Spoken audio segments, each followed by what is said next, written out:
My grandma really liked flowers. Like, really, really loved them. She loved to take care of them in her indoor garden, and she loved to see them outdoors during the spring and summer months. So today, I thought I'd bring her a special bunch of flowers. While I don't have many memories of my childhood, the trip we took with her to the Butchart Gardens is one that I remember very fondly. It was a beautiful sunny day that quickly turned sweltering. She grabbed a cup of cold water and taught my sister to keep cool by flicking some water in her face. And as we walked, all she could think of was whether the flowers would suffer from the scorching heat. But flowers were far from the only thing she was passionate about.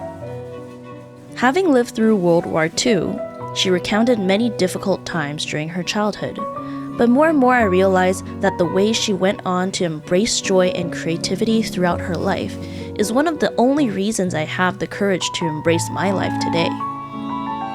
From dance and music to graduating with degrees in fashion and theology, she did it all, and she did it well.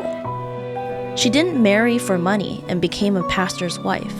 But despite having to work hard to make ends meet, she believed in honoring God by presenting your most beautiful self every day.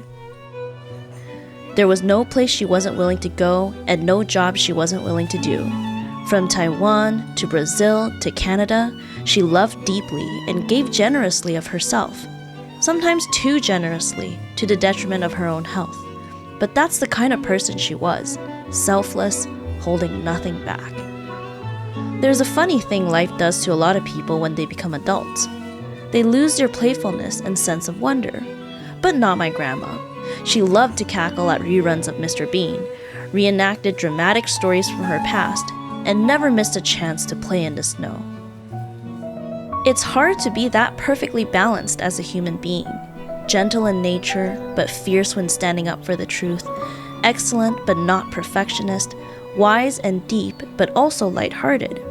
And even though she was quite sickly in her later years, never once did she falter from who she was. It's no wonder her celebration of life was packed with teary-eyed souls, eager to share stories of how she imparted beauty and warmth into their lives.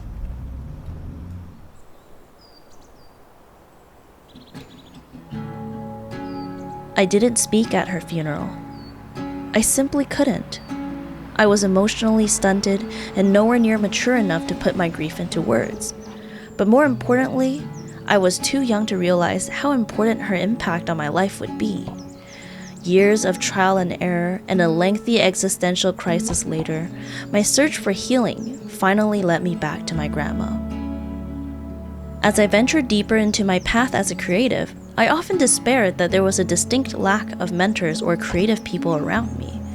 But only now am I realizing that my greatest creative inspiration was right there beside me, holding my hand the whole time.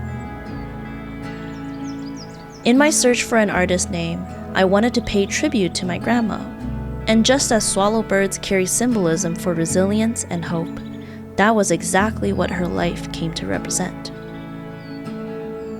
While my words will never be enough to appreciate what she has done for me, I hope that with everything I do, a little essence of her will be passed on and continue to touch more lives.